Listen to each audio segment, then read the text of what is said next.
الحمد لله رب العالمين، وصلى الله وسلم على خاتم الأنبياء والمرسلين ورحمة الله للعالمين، إمام حضارة المسلمين وسيد الدعاة الصادقين سيدنا محمد وعلى آله وصحبه أجمعين. أما بعد. Pertama-tama beliau menyampaikan salam, kemudian diteruskan dengan mengucap memuji kepada Allah dan dilanjutkan dengan membaca sholawat kepada Nabi besar Muhammad Sallallahu Alaihi Wasallam. كم أسعد حينما أرى طلاب المعاهد الإسلامية في إندونيسيا مجتمعين على سماع العلماء والاستفادة منهم، وهذا أول الخير ومفتاح الخير عند كل مسلم الذي يسمع ويفهم ويستفيد. Beliau menyampaikan bahwasanya banyak para santri di Indonesia itu yang senang sekali berkumpul dengan para ulama, kemudian mendengarkan dawuh-dawuh ulama dan mengaji pada ulama sehingga paham atas apa yang disampaikan oleh para ulama, dan ini merupakan salah satu kunci kebaikan bagi seorang yang beriman. والمسلم يسمع كلاما كثيرا لكن العاقل هو الذي يتبع أحسن الكلام ويترك سيئه، كما قال تعالى: الذين يستمعون القول فيتبعون أحسنه أولئك الذين هداهم الله وأولئك هم أولو الألباب. Orang-orang muslim itu pada dasarnya senang mendengarkan omongan-omongan dawuh-dawuh para ulama. Tapi bagi orang yang berakal, dia akan mendengarkan omongan-omongan dawuh-dawuh yang paling baik dan akan diikutinya. كل الكائنات الحية تسمع، الدواب والحيوانات تسمع مثلنا، لكن الذي يعقل ما يسمع هو الإنسان. ولهذا حكى الله تعالى عن أهل النار أن سبب عذابهم في النار أنهم كانوا لا يسمعون، وإذا سمعوا لا يعقلون، فقال: وقالوا لو كنا نسمع أو نعقل ما كنا في أصحاب السعير فاعترفوا بذنبهم فسحقا لأصحاب السعير. Jadi pada dasarnya semua yang hidup itu semuanya mendengar. Tapi bagi orang yang berakal itu bukan cuma mendengarkan, tapi kemudian menjalankan. Makanya banyak orang itu terjatuh melakukan suatu dosa itu karena banyak mendengar tapi tidak pernah berpikir. والتواصي بالحق والصبر ويسمع بعضنا بعضا للنصيحة من صفات المؤمنين، كما قال تعالى: والعصر إن الإنسان لفي خسر إلا الذين آمنوا وعملوا الصالحات وتواصوا بالحق وتواصوا بالصبر. Dan di antaranya sifat orang muslim itu adalah apa? Bersabar dalam mendengar nasihat-nasihat. Jadi banyak orang yang mendengarkan saja tapi tidak bisa bersabar. Artinya bersabar bahwasanya dia cuma hanya mendengar tapi tidak mau mengikuti apa yang didengarkan. قال الإمام الشافعي رضي الله عنه: سورة في القرآن لو تدبرها الناس لكفتهم، وهي سورة العصر. Jadi Imam Syafi'i dawuh bahwasanya seandainya para manusia itu mau bertadabbur pada Al-Quran, maka cukuplah bagi dia untuk bertadabbur itu.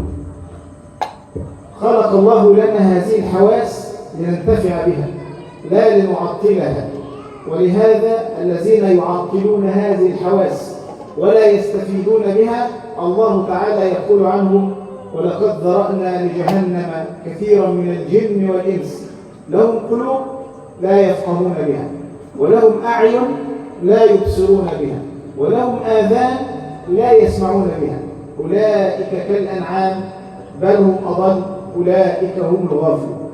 Jadi pada dasarnya Allah menciptakan panca indera ini adalah tujuannya untuk melaksanakan perintah-perintah Allah. Tapi bahkan banyak di antara kita itu punya panca indera yang lengkap, mulai dengan mata, pendengaran dan lain sebagainya, itu tidak kita gunakan untuk Allah. Makanya banyak orang yang terjerumus pada neraka jahanam karena tidak menggunakan panca inderanya secara serius untuk Allah. نحن في نعمة عظيمة، نحن في بلاد مسلمة نسمع الأذان كل يوم 5 مرات: الله أكبر الله أكبر، ونسمع القرآن ونسمع المدائح النبوية هناك أناس محرومون من رؤية عالم يقول لهم كلمة في دين الله. Jadi kita ini berada di tengah-tengah nikmat Allah yang sangat besar. Setiap hari kita mendengarkan azan 5 kali sehari, kemudian mendengarkan dawuh-dawuhnya ulama. Dan ini harus kita syukuri secara terus-menerus. فهذه نعمة عظيمة يجب أن نشكر الله عليها، أن خلقنا مسلمين وأوجدنا في بلاد مسلمة تقام فيها شعائر الإسلام. Dan ini merupakan nikmat yang sangat agung. Kita dalam keadaan Islam, kemudian hidup di dalam negara yang banyak orang Islamnya. Dan ini jangan sampai kita melalaikannya.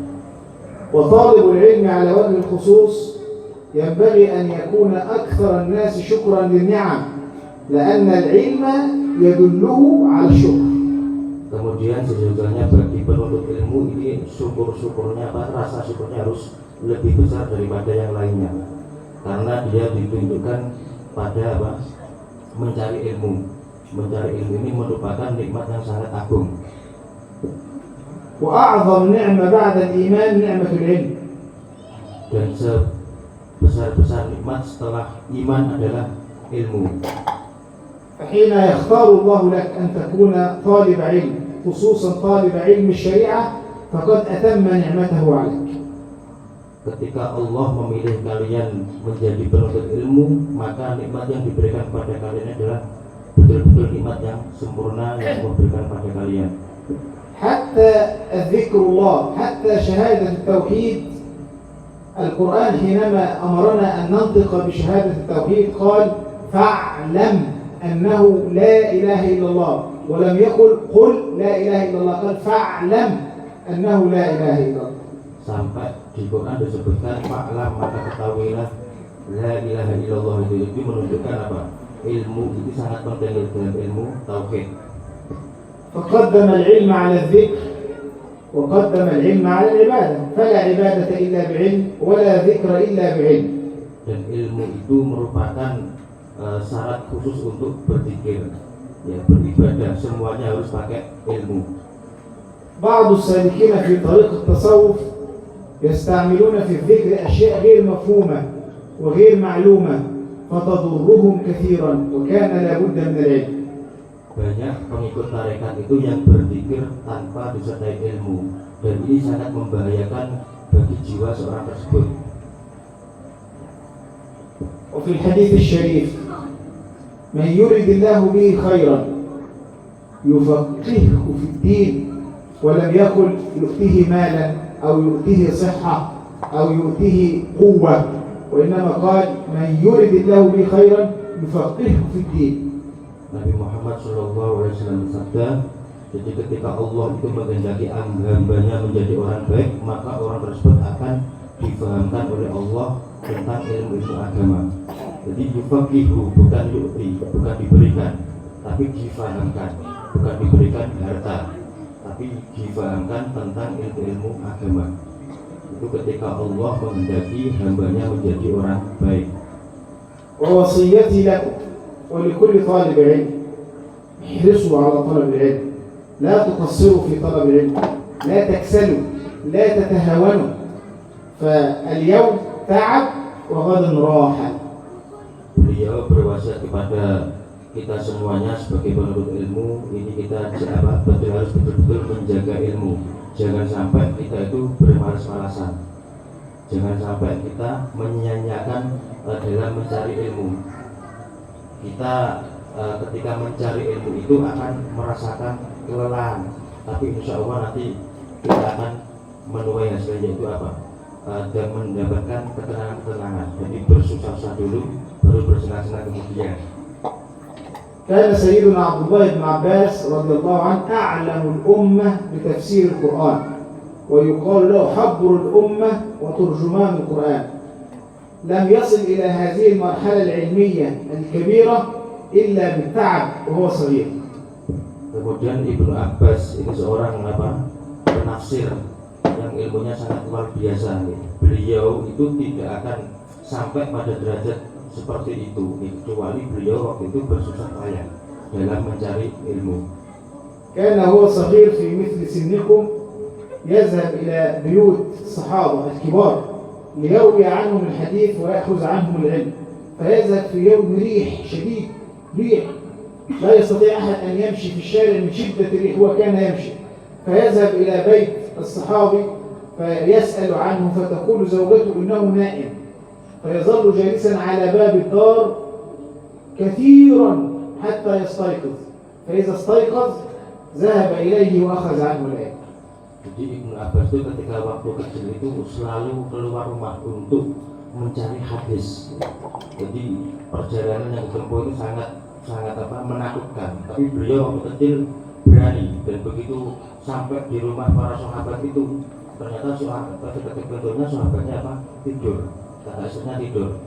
Kemudian sama Ibnu Abbas ditunggu sampai bangun. Dan setelah beliau bangun, para sahabat tadi bangun, beliau baru menghadap dan untuk meriwayatkan hadis. ورحل علماء الحديث من دولة إلى دولة على الجمال وعلى الدواب وفي البواخر قبل اختراع الطائرات والسيارات، وتعبوا كثيرا من أجل طلب العلم ومن أجل نشر العلم.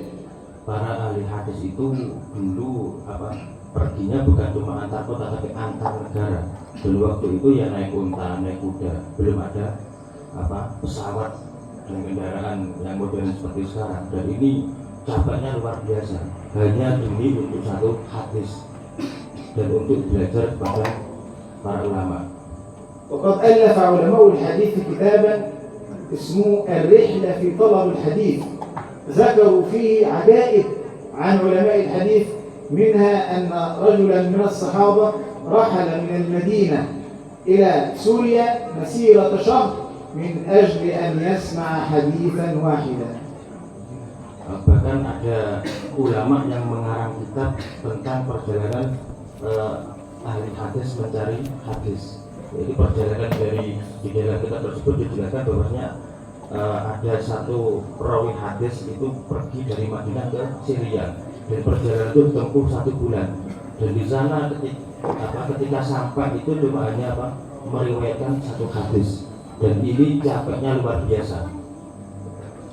وكانت هذه الرحلات العلمية الشاقة جدا في هذا الزمان سببا من أسباب رفع البلاء عن الأمة، حتى قال سيدي إبراهيم بن أدهم العابد الفاهم المحدث: إن الله ليرفع البلاء عن هذه الأمة برحلة أصحاب الحديث. Para ahli hadis itu bepergian meriwayatkan sebuah hadis dengan kelelahan yang sangat luar biasa, dan kelelahan beliau tersebut, para ahli hadis itu bisa menghilangkan, bisa mengangkat bala dari Allah yang telah diturunkan. Jadi bala Allah itu di dunia hilang sebab kelelahannya para ahli hadis tersebut. Sampai Ibrahim Adham berkata bahwasanya ketika para ahli hadis itu pergi dari daerah ke daerah yang lain untuk meriwayatkan satu hadis, maka pada waktu itu bala yang ada itu akan diangkat oleh Allah. أردت أن أقول هذا لكم تشجيعا لكم على طلب العلم حتى لا تكسلوا، لأن هؤلاء تعبوا كثيرا، فماذا صنع الله بهم؟ رفع ذكرهم، لازلنا نذكرهم إلى الآن بعد وفاتهم بقرون، لأن من تعب لله أبقى الله ذكره في الحياة. Beliau bercerita tersebut tentang kelelahannya para ahli hadis ini, memberikan pesan kepada kita semuanya bahwasanya dalam mencari ilmu itu jangan takut kelelahan. Jadi biarpun kelelahan harus kita jalankan terus, karena dengan kelelahan bersungguh-sungguhnya kita tersebut, ketika kita nanti kita wafat itu akan selalu diingat. وأنتم اليوم في نعمة عظيمة، أنتم تقيمون إقامة سكن داخل المعهد، ولا يوجد معكم هذا الهاتف، هذا الشيطان الذي يسرق العمر ويسرق الوقت بلا فائدة. فقد تهيأت لكم الأجواء العلمية المناسبة فاغتنموها. Jadi kalian kita semua sebagai penuntut ilmu itu harus bersyukur betul ya. Kita tinggal di pondok, kemudian di pondok kita tidak boleh memegang HP ini. Padahal HP ini menurut beliau apa setan. Ini bisa menghabiskan umur kita, menghabiskan waktu kita menggunakannya dengan apa? Yang tidak ada manfaatnya. أريد أن نفتح الآن حوار أسئلة الذي عنده سؤال مهم يسأل. Beliau pada sesi ini akan membuka pertanyaan dari teman-teman yang punya pertanyaan, silakan.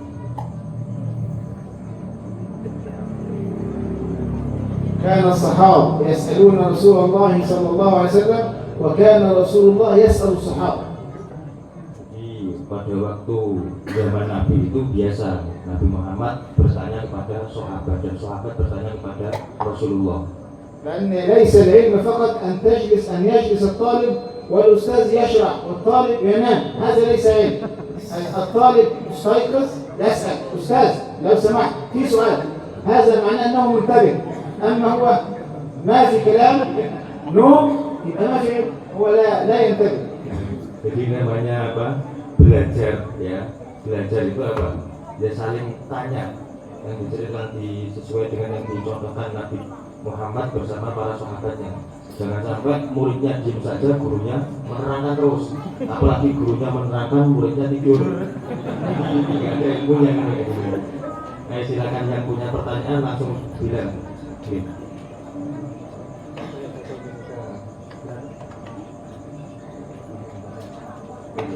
Pertanyaannya pakai bahasa Indonesia nggak apa-apa, atau bahasa Jawa juga nggak apa-apa. Nanti kita terjemahkan. Silakan. Soalnya pakai mic langsung mau nih. Basyarah.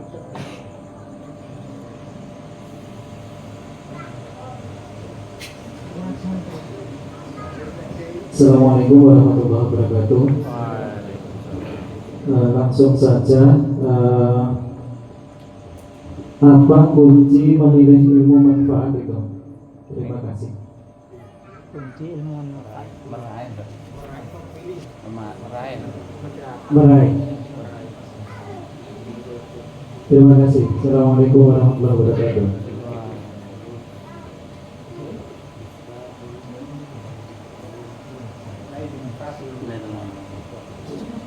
مفتاح نيل العلوم له أسباب، أولها الإخلاص لله في طلب العلم، هذا رقم واحد. بعدها يفتح الله أبواب العلم والفهم. ثانيا أن ينوي نفع نفسه بهذا العلم ونفع المسلمين.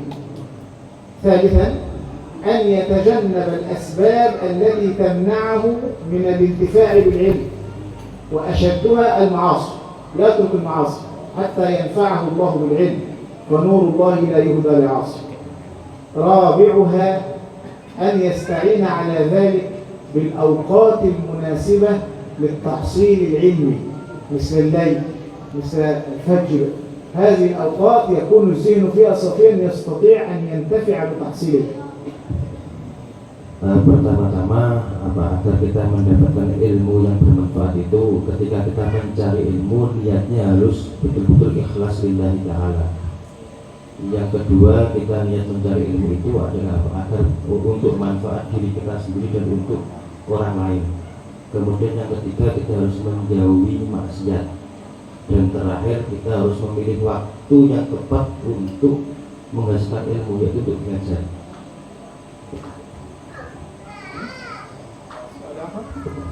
Pertanyaan lagi, silakan. Pertanyaannya bebas.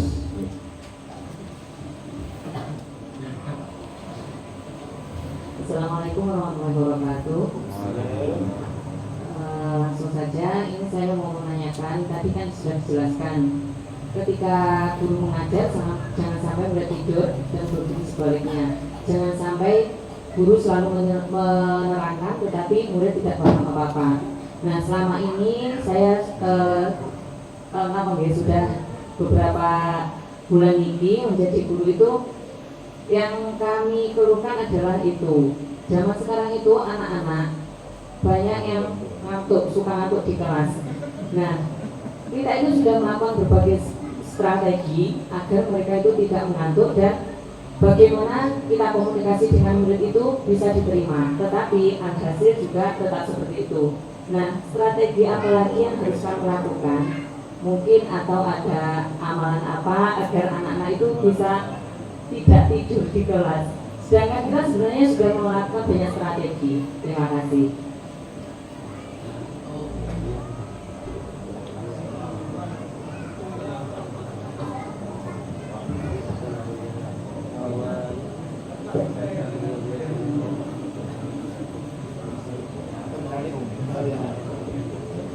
أحيانا تكون المشكلة في نوم الطالب نفسه، وأحيانا تكون المشكلة المدرس لا يتفاعل مع الطالب وليس جاذبا فالطالب ينام. على المدرس أن يتفاعل مع الطالب، لكن الطالب يقول له قم يا مكافئ اشرح الدرس، هو لا ينام، يعني يتحرك إلى آخر الفصل ويأتي ويفاجئه بالأسئلة حتى يظل الطالب منتبها، لكن المدرس يشرح والطالب نوم. لماذا؟ لأن المدرس لا يتفاعل معه. على المدرس أن يتفاعل، يرفع صوته يخفض صوته، مثل الخطيب على المنبر، مرة يرفع صوت، مرة يخفض الصوت، مرة يتفق، مرة يبهر الطالب، يجعل الطالب لا يستطيع أن يغمض عينه. هذا مطلوب من المدرس. Jadi terkadang murid tidur ketika guru menerangkan itu, terkadang memang pribadinya murid tersebut memang ngantuan. Ada juga yang gurunya ketika menerangkan itu nggak enak, makanya muridnya tidur. Nah, ini antara guru dengan muridnya harus sama-sama aktif. Ketika melihat muridnya tidur, ya paling nggak dibangunkan atau suruh jalan. Begitu juga gurunya ketika menerangkan juga kadang suaranya sedikitkan, kadang turunkan, kadang sedikit biar apa, nggak sempat tidur. كل المدرسين بلا استثناء يحتاجون إلى دورة متخصصة في التربية الحديثة والتدريس الفعال، بحيث يمكنه أن يتفاعل مع الطالب. دائما الطالب منتبه لا يستطيع أن ينام طول الحصة. المدرس يقول أنا سأسأل سؤال أول فصل، قم ماذا يعني كذا، ما المراد بكذا، ماذا، اخرج هنا، قف مكاني، اشرح. هنا لا ينام الطالب. Jadi memang sebagai seorang guru itu kita harus selalu update pelatihan-pelatihan itu dalam mengajar. Begitu juga ketika kita komunikasi dengan murid, ya, ketika kita daya menerangkan kita ini harus sering-sering aktif, ya, sering-sering aktif. Artinya siswa itu seringkali ditanya, ini artinya apa, atau ini izin akan terangkan. Pokoknya gimana caranya diputar terus satu kelas itu. Insya Allah nggak sempat tidur mereka. Setiap kali ngantuk suruh depan terangan ini. Tahu ini apa? Kasih pertanyaan.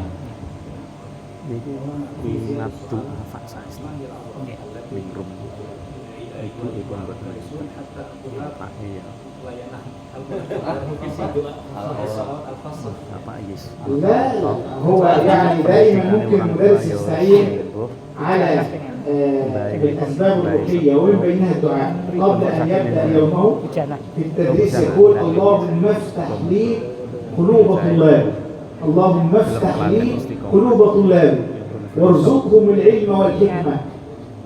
هذا دعاء يمكن أن يساهم روحيا في تهيئة الطلاب حتى لا يناموا، لكن قلوب العباد بيدنا ليست بأيدينا، ونحن نستعين بمن عنده المفتاح، الله سبحانه وتعالى، كما قال سيد أحمد البدوي لا آخذ المفتاح إلا من يد الفتاح. Jadi tadi pertanyaan tambahan, apa amalan yang bisa diamalkan oleh seorang guru yang mungkin bisa menjadikan murid-murid itu tidak tidur ketika beliau mengajar?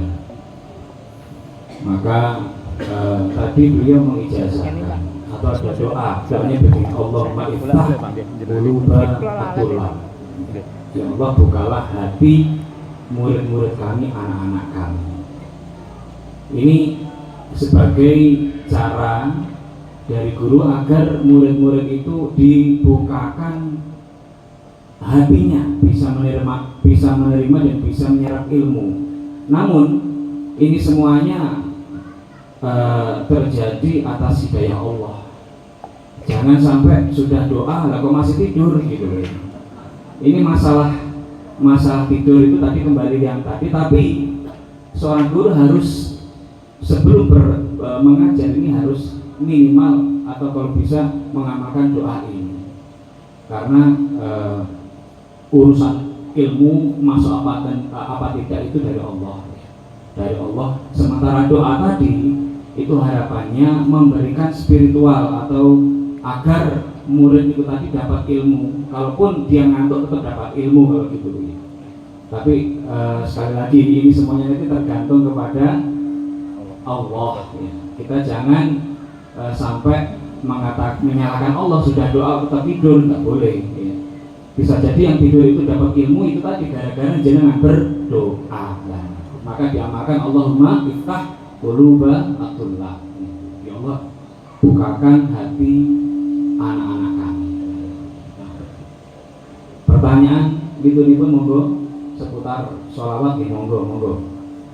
Karena ini sholawat Ahmad Badawi monggo di tangklet ini Syekh tentang sholawat, tentang nopo monggo nopo Bapak Ibu wali murid. Ini monggo.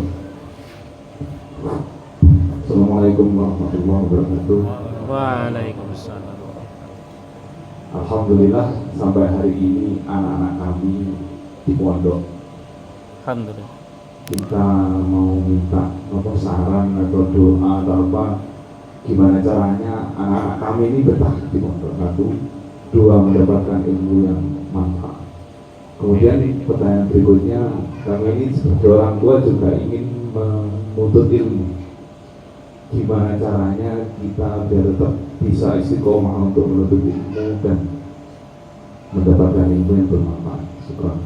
Assalamualaikum warahmatullahi wabarakatuh.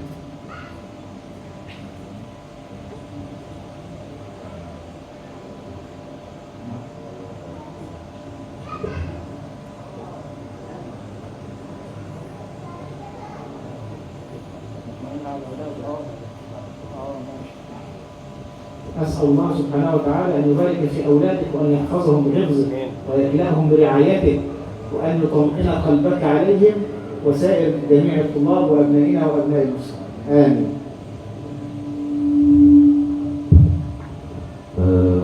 Beliau tadi mendoakan anak dengan supaya tenang hatinya dalam mencari ilmu ya.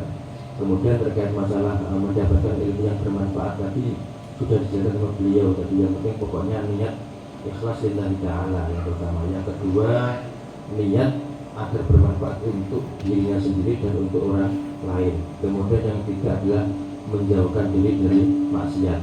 Dan terakhir adalah memilih waktu yang tepat untuk belajar. Jadi ketika kita datang di majelis nanti pulang mungkin bisa kita ulang-ulang apa yang kita pelajari tadi.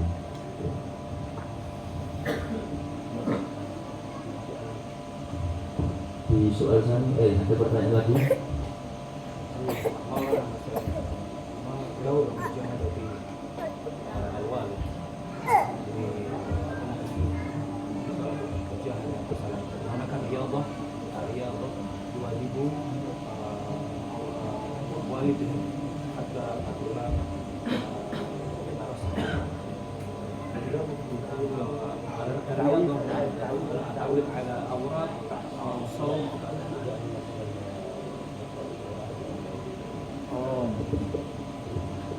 يعني في مشكلة كبيرة جدا في عصرنا في انفصال بين الوالد والولد. انفصال، هذه مشكلة عامة في العالم الإسلامي بل في العالم غير الإسلامي. هناك في فجوة متسعة بين الأب والولد أو الأم والبنت، لا يوجد تواصل كبير، هناك انفصال. هذه مشكلة كبيرة جدا في تربية الأبناء الآن، وكتبت فيها بحوث ورسائل جامعية أكاديمية كثيرة لتعالج هذه الظاهرة. والحقيقة أن الآباء والأمهات مشغولون كثيرا عن أبنائهم، فيجب أن يعطوا أولادهم وقتا كبيرا من حياتهم، لأنهم يعني يقولون عندنا في مصر استثمر في العيال ولا تستثمر في المال. استثمر في العيال ولا تستثمر في المال. فنحن يجب أن نمنح أولادنا فرصة أكبر ووقت أكبر من عمرنا لأنهم فلذات أكبادنا. هذه مشكلة. ثم يجب على الأب أن يشارك أبنائه همومهم وأحزانهم. ممكن الولد ينفصل يجي لوحده كده قاعد لوحده فنتجاهله. هذه مشكلة كبيرة. الولد عنده مشكلة، لا تجعله يتحدث مع صديقه، اجعله يتحدث معك أنت. كن أنت صديق ابنك. لو أصبحت صديق ابنك سيكون مثل الخاتم في إصبعك. تقول له ذاكر حاضر بابا، اذهب إلى الماء حاضر، تفوق حاضر. المشكلة أنه ليس هناك تواصل بيننا وبين الأولاد. Tadi beliau membahas banyak problem atau permasalahan yang terjadi saat ini itu antara anak dengan orang tuanya ya. Banyak yang tidak nyambung, anak dengan orang tuanya, anak tidak memahami bapak ibunya, atau bapak ibu tidak berusaha untuk memahami anak-anaknya. Nah, di Mesir itu ada satu ungkapan ya. Bahasanya investasikanlah waktumu untuk keluarga, jangan hanya untuk harta saja. Gunakan waktumu yang paling banyak itu sebenarnya untuk anak-anakmu, bukan hanya untuk mencari dunia. Karena bagaimanapun juga hubungan anak dan orang tuanya ini menjadi sebuah hubungan yang memiliki ibadah. Maka orang tua harus selalu berinteraksi dengan anaknya, tidak sibuk sendiri dengan aktivitasnya. Ketika anak sedih ya dia bisa mendampinginya, bisa mendengarkannya. Anak senang juga dia ikut senang gitu. Ini tadi jawaban. Sebenarnya yang saya tanyakan itu apa peran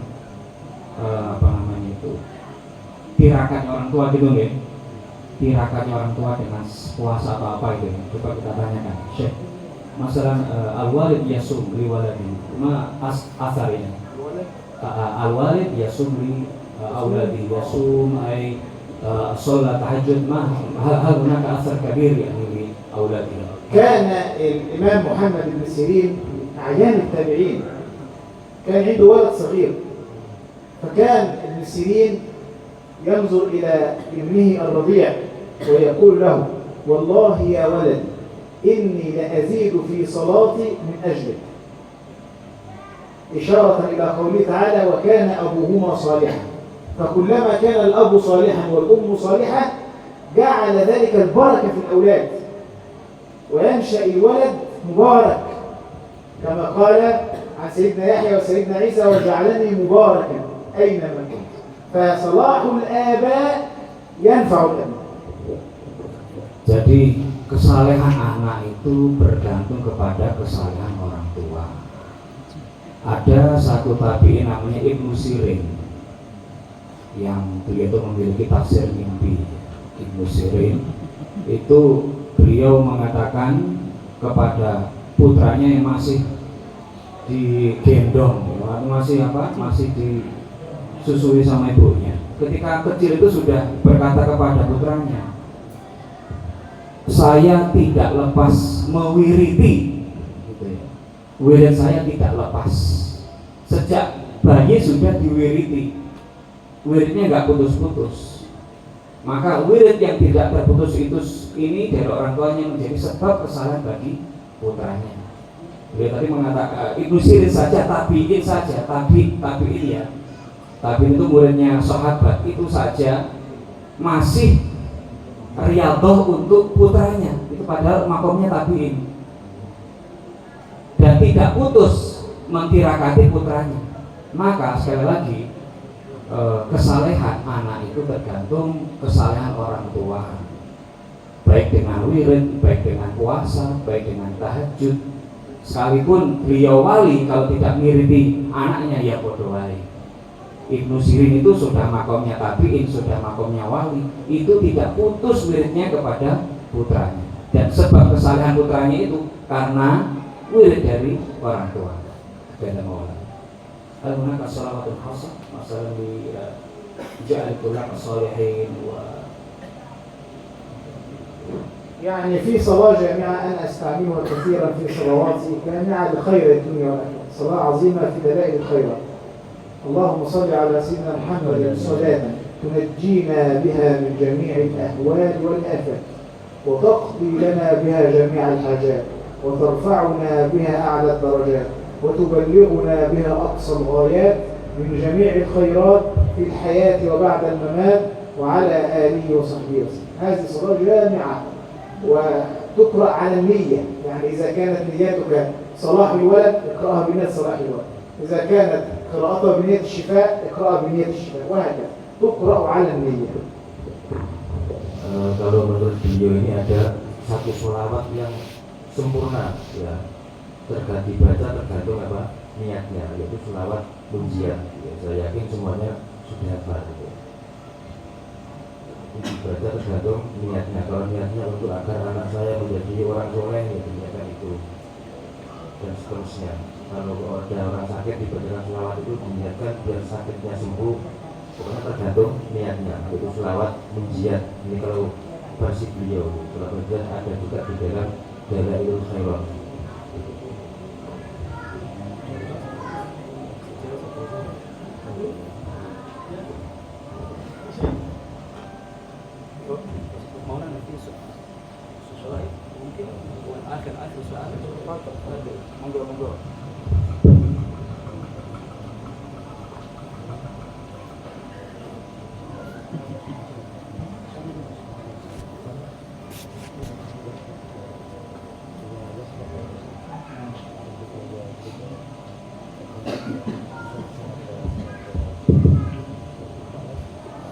Ya, mohon maaf, satu saja.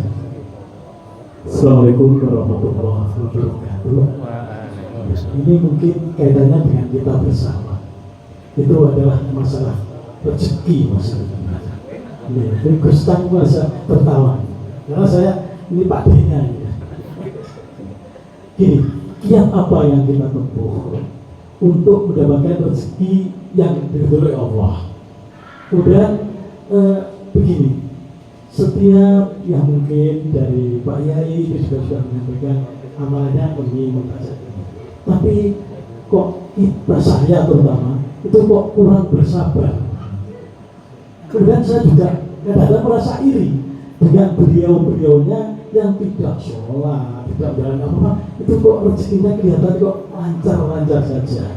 Untuk itu mohon petunjuk, mohon penjelasan, dan mohon doanya bagaimana agar kita mendapatkan rezeki yang diridhoi Allah dan kita dapat yang lancar. Assalamualaikum warahmatullahi wabarakatuh. Terima kasih.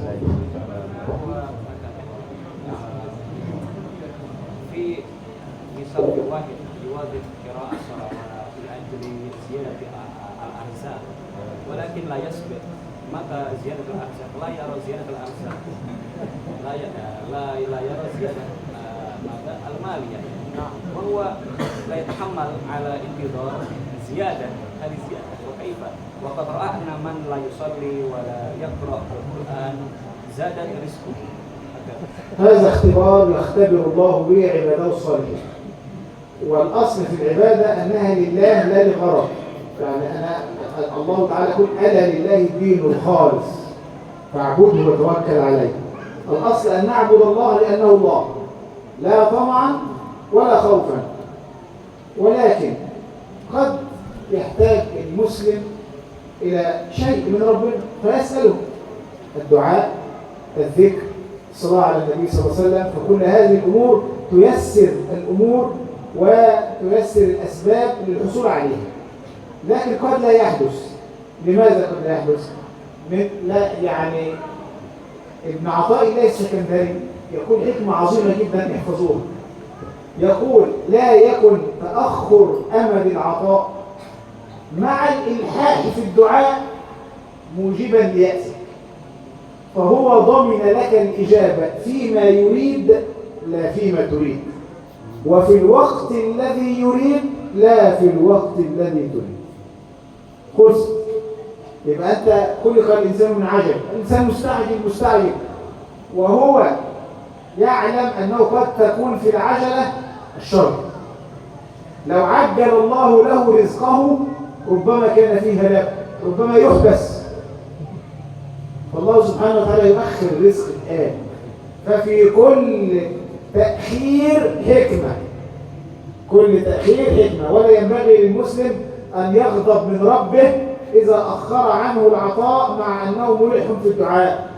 لا ينبغي للمسلم أن يفعل هذا، وإلا كان إسلامه ضعيفا. عليه أن يرضى بقضاء الله في كل حال، ويزيد في اجتهاده في الطاعة والعبادة والذكر والأوراد والصلاة، يزيد لا يترك.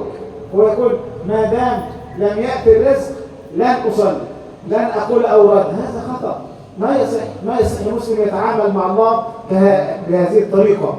هذه طريقة التجار، والمسلمون ليسوا تجارا ولكنهم عبيد لله. Solusinya itu bersabar. Terus yang pertama ini memang ujian untuk mengetahui kadar keikhlasan seorang hamba Allah. Dan Allah itu Maha Tahu. Jadi katakanlah kalau Allah memberikan dia harta yang banyak, bisa jadi malah berbahaya, bisa OTT. Tidak semua hal yang dianggap bagi kita itu mengakhirkan. Saya pengennya hari ini dapat Pajero, ternyata dapatnya nopo dokar misalnya. Itu ada hikmah. Jadi yang mengatur tetap Allah. Allah Maha Tahu. Tidak semua bentuk pengakhiran itu menjadi musibah. Kalau Allah mengakhirkan apa yang seharusnya tujuan kita dalam berdoa, itu bukan sebuah musibah, pasti ada hikmah. Dan Allah Maha Tahu, kita tidak bisa main perintah, karena itu semuanya nanti ujung-ujungnya untuk mengetahui kadar keikhlasan kita. Dan tadi sempat menyitir dalam hikam ya, saya lupa terjemahannya. Yang pasti tadi beliau ya tetap sholat tetap malah kalau bisa lebih rajin lagi, karena di situlah letak kita itu diuji keikhlasan kita, dan Allah Maha Tahu apa yang pas bagi kita semuanya pas. Pasnya dapat dokar alhamdulillah, pasnya dapat alpat alpat. Jadi mugi-mugi mawon diberikan kesabaran yang pas. Saya konten boten usah dibahas.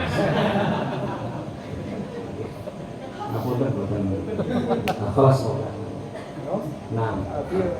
أنا أحكي يعني موقف معي.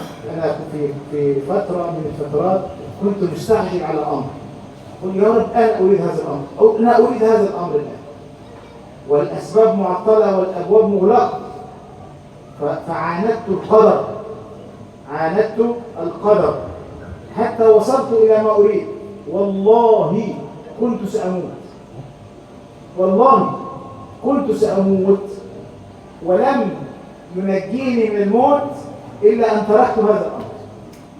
فلما جاء في وقته كان عظيما جدا وكان مريحا جدا وكان خيرا مباركا، لكن لما استعجلته كنت سأموت حرفيا. كل هذا أحبه. Jadi beliau juga punya kisah tentang sabar ini. Pernah suatu ketika beliau itu pengen apa yang beliau inginkan itu ya kalau bisa sesuai dengan waktu yang diinginkan itu. Ya Allah pengen Pajero bulan November. Pengen bulan November dikasih Pajero. Harus. Ketika kita memaksakan kehendak ini, disitulah letak beliau ketika kita memaksakan kehendak kita dan tidak ada wujudnya, disitulah beliau seolah-olah itu hampir pengen mati. Ya. Jadi ketika kita memaksakan kehendak kita, keinginan kita yang tidak dijabahi, itu seolah-olah ini mati, pengen mati karena memaksakan kehendak yang tidak bisa diijabahi saat itu. Tetapi ketika beliau ikhlas, di titik itulah ijabah Allah itu ada. Jadi intinya jangan tergesa-gesa dan jangan mentarget, karena Allah itu maha tahu. Pas diberikan itu ya pas gitu. Jadi beliau sendiri sebagai seorang ulama juga pernah merasakan apa yang mungkin kita rasakan. Sedaya itu pengennya ini cepat, ternyata tidak dikasih, itu kan stres, seolah pengen mati. Tapi ketika kita mengikhlaskan tidak diberikan saat itu dan kita menyerahkan kepada Allah, disitulah titik Allah itu akhirnya membuka apa yang menjadi keinginan kita ini terwujud. Kisahnya. فنصل إن شاء الله إلى ختام المجلس. وعن الشيخ مكافي بلغني أن هنا تقرأ دلائل الخيرات والبركة منذ 15 سنة، وهذا شيء عظيم جدا تحل رسالة به البركة في المكان. ولذلك ستأخذون 4 إجازات، لكن أكتفي بقراءة إجازتين فقط. إجازة صلاة نور الأنوار وشجرة الأصل النورانية لسيد أحمد البدوي، بل بجميع أوراد الأحزاب، الحزب الكبير والحزب الصغير وغيره. والإجازة الأخرى في الحديث الرحمة المسلسل بالأولية. بسم الله الرحمن الرحيم، الحمد لله والصلاة والسلام على سيدنا رسول الله وعلى آله وصحبه وله وبعد. فقد طلب مني الإخوة الكرام الحاضرون في هذا المجلس المبارك إجازة خاصة بصلاة نور الأنوار وصلاة شجرة الأصل النورانية للسيد أحمد البدوي.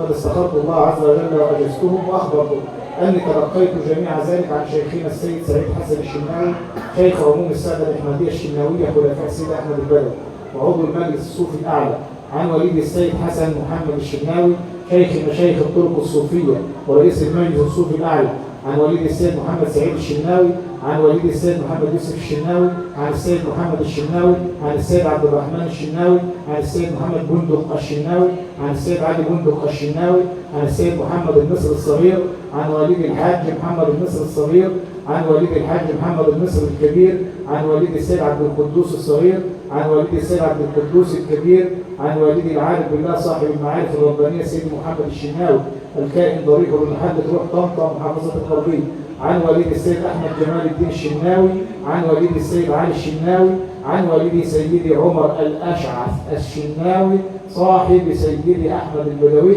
عن سيدي أحمد البدوي. قد أجزت الإخوة المذكورين بما تضمنته هذه الإجازة المباركة على شرطها المعتبر عند أهل الحديث والأثر، وأوصيهم بتقوى الله في السر والعلانية وملازمة الشريعة المطهرة في جميع أمورهم والدعاء لي ولأحبابي ومشايخي والله يحفظهم ويرعاهم. قولوا قبلنا. Terus saya kobil nangih. Jadi nanti ini tadi beliau baru mengijazahkan ijazah khosah salat nurul anwar wa salat sajarat asal nuraniyah kepada panjenengan sedaya niki silsilah nggih, silsilah. Jadi panjenengan sedaya niki pikantuk ijazah sholawat ini dari generasi ke generasi sebelumnya. Jadi yang dibaca di sini nih, di sini ini adalah ulama-ulama yang mengijazahkan. Syekh Ahmad Al-Badawi mengijazahkan kepada muridnya, muridnya kepada muridnya sampai kepada kita. Ini berarti sudah ratusan tahun ya, sampai kepada kita semuanya. Ini adalah bukti otentik bahwa sholawat nuraniyah itu diwariskan secara turun-temurun. Buktinya apa? Ini sebagai bukti bahwa sholawat kita ini diriwayatkan dari satu generasi ke generasi yang lain. Dan beliau tadi mengijazahkan dari Syekh Ahmad Al-Badawi kepada panjenengan sedaya, dan kita semuanya tadi diminta untuk mengucapkan qabil.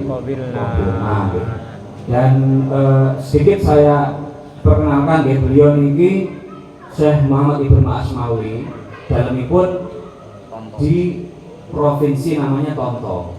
Tonto itu provinsi di mana di situ ada makam dan masjidnya Sultan Al-Auliya Syekh Ahmad Al-Badawi, dan beliau itu termasuk ulama yang menghidupkan majelis rutinan di makamnya Syekh Ahmad Al-Badawi. Bahkan beliau juga menulis biografi Syekh Ahmad Al-Badawi. Ya.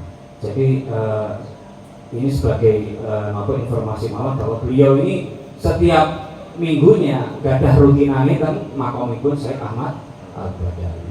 Nggih, alhamdulillah nggih pikantuk silsilah mugi-mugi niki kita menyambung barokah niki bukan untuk sombong-sombongan aku wis entuk kok kene boten, tapi ini adalah menyambungkan barokah dari Syekh Ahmad Badawi kepada generasi-generasi selanjutnya, dan ini kalau yang beliau sampaikan bisa disambungkan kepada putra-putra dan dzurriyyah panjenengan sedaya supaya barokah ini tetap bersama.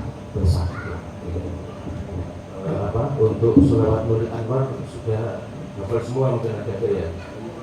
Allahumma sholli ala Nurul Anwar wa sirril asrar wa tariyatil awliya wa miftahil babil yasar sayyidina Muhammadin Mukhtar wa al-adar wa ashabil akhyar adada ni'amillahi wa ibdolih. Itu sama sholawat Nurul Anwar, biasanya disebut Badawiyah Sugro. Kemudian Badawiyah Kubro itu yang Allahumma sholli wa sallim wa barik ala sayyidina wa maulana Muhammad syajaratil asli nuraniyah wa lamatil qabdatur rahmaniyah wa abdul khaliqatul insaniyah wa ashrafil syurul jismaniyah wa ma'adal asrar rabbaniyah wa khazanul istifaniyah sahibul qabdatul asliyah wal bahjatis saniyah wa rusbatil aliyah man baridin nabiyyi tahta liwa'i qawmin wa ilayh wa sholli wa sallim wa barik alaihi wa ala alihi wa sahbihi adada ma khalaqta wa rajaqta wa amatta wa ahyayta ila yaumi yub'atsu man ahyaita wa sallim tasliman katsira ila yaumiddin walhamdulillahi rabbil alamin. Ini sholawat Badawiyah Kubro. Di saat saya itu pernah membaca sholawat, ada keterangan barang siapa membaca sholawat Badawiyah Kubro ini setara dengan membaca Dalail Khairat. Nanti sudah saya taksir ke beliau, nah beliau betul. Jadi qiraatu sholat al-asr nurani bisa di qiraati Dalail Khairat. Jadi seperti ini kalau yang malas mengamalkan Dalail Khairat bisa membaca ini. Ini sama dengan pahalanya membaca Dalail Khairat semuanya. ننتقل إلى إجازة خاصة بحديث الرحمة المسلسل بالأولية. Sekarang hadis rahmah ya, salah-salah. أروي حديث الرحمة المسلسل بالأولية عن جماعة من المحدثين من أوجه متعددة وأخص منهم بالذكر. حدثنا علامة الشيخ علي جمعة مفتي الديار المصرية وهو أول حديث سمعته منه. قال حدثنا العلامة المحدث السيد عبد الله بن صديق الجمالي وهو أول حديث سمعته منه. قال حدثنا بهاء الدين أبو النصر القاروقجي وهو أول حديث سمعته منه. قال حدثني أبي أبو المحاسن القاروقجي وهو أول حديث سمعته منه. قال حدثنا محمد عابد السندي وهو أول حديث سمعته منه. قال حدثنا عبد الرحمن بن سليمان الأهدل وهو أول حديث سمعته منه. قال حدثنا أمر الله بن عبد الخالق المزجاجي وهو أول حديث سمعته منه. قال حدثنا ابن عقيلة وهو أول حديث سمعته منه. قال حدثنا أحمد بن محمد الدمياطي الشهير بن عبد الغني وهو أول حديث سمعته منه. قال حدثنا محمد بن عبد العزيز المنوفي وهو أول حديث سمعته منه. قال حدثنا أبو الخير بن عموس الرشيدي وهو أول حديث سمعته منه. قال حدثنا شيخ الإسلام زكريا الأنصاري وهو أول حديث سمعته منه. قال حدثنا الحافظ أحمد بن علي بن حجر العسقلاني وهو أول حديث سمعته منه. قال حدثنا عبد الرحيم بن حسين العراقي وهو أول حديث سمعته منه. قال حدثنا أبو الفتح الميدومي وهو أول حديث سمعته منه. قال حدثنا أبو الفرج بن عبد اللطيف بن عبد المنعم الحراني وهو أول حديث سمعته منه. قال حدثنا أبو الفرج عبد الرحمن بن الجوزي وهو أول حديث سمعته منه. قال حدثنا إسماعيل بن أبي صالح النيسابوري المؤذن وهو أول حديث سمعته منه. قال حدثنا أبو طاهر الزيادي وهو أول حديث سمعته منه. قال حدثنا أبو حامد البزاز الخشاب وهو أول حديث سمعته منه. قال حدثنا عبد الرحمن بن بشر بن الحكم وهو أول حديث سمعته منه. قال حدثنا سفيان بن عيينة وهو أول حديث سمعته منه. وإليه ينتهي التسلسل بالأولية على هذا المنوال عن عمرو بن دينار عن أبي قابوس مولى عبد الله بن عمرو عن عبد الله بن عمرو بن العاص رضي الله عنهما قال قال رسول الله صلى الله عليه وسلم الراحمون يرحمهم الرحمن. وفي رواية ارحموا من في الأرض يرحمكم من في السماء. هو حديث صحيح أخرجه أبو داود والترمذي والحاكم في المستدرك وغيرهم. وقد أجزت جميع الحاضرين برواية هذا الحديث عني على هذا الوجه الذي سمعتم قولوا قبلنا.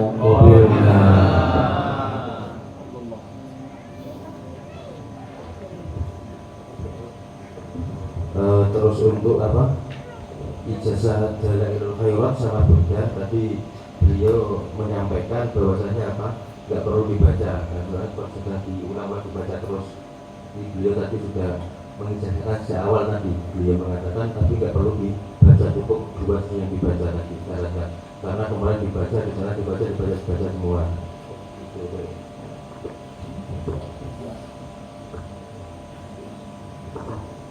Alhamdulillah wa sallallahu wasallam wa baraka ala sayyidina Rasulillah, amma ba'd. اللهم بارك في أهل هذا المكان جميعا. اللهم بارك في الشيوخ والمعلمين، وبارك في الطلاب والطالبات، وبارك في كل من يوجد في هذا المعهد المبارك، واجعل فيه البركة مستمرة على الدوام، واحفظ أبناءنا وأبناء المسلمين، واحفظ بناتنا وبنات المسلمين، وبارك في أولادنا وفي أولاد المسلمين. اللهم اجز عنا معلمينا وشيوخنا خير الجزاء. اللهم اجز عنا معلمينا وشيوخنا خير الجزاء، واجز عنا والدينا أبائنا وأمهاتنا خير الجزاء. اللهم اجعلنا من عبادك الصالحين. اللهم اسلك بنا مسالك الأخيار. آتنا في الدنيا حسنة وفي الآخرة حسنة وقنا عذاب النار. ربنا لا تزغ قلوبنا بعد إذ هديتنا وهب لنا من لدنك رحمة إنك أنت الوهاب. اللهم افتح لنا أبواب رحمتك وأفض علينا من خزائن جودك، ولا تحرمنا خير ما عندك بشر ما عندنا، بجاه الحبيب المصطفى وبسر أسرار الفاتحة. أعوذ بالله.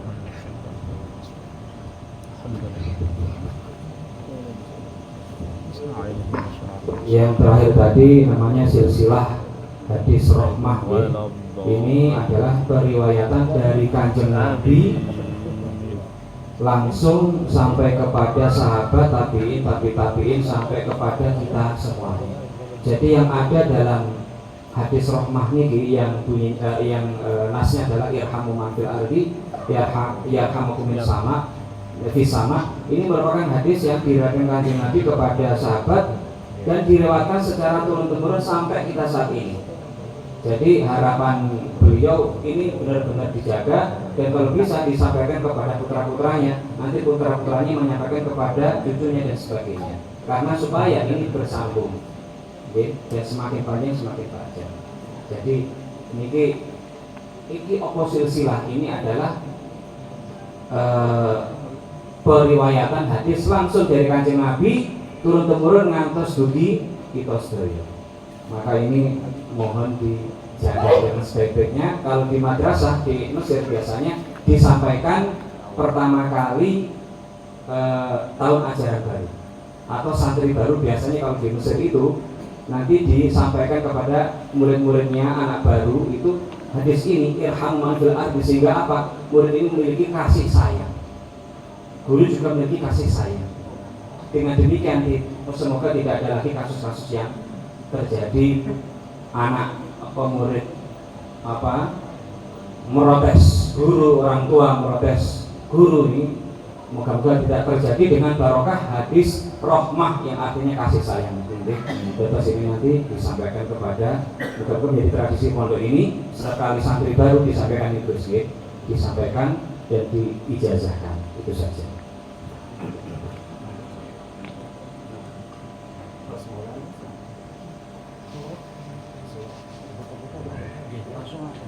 Oke, matur suwun Jemaat Kajian Stadium, mungkin kita nanti barokah. Amin. Amin. Amin. Amin.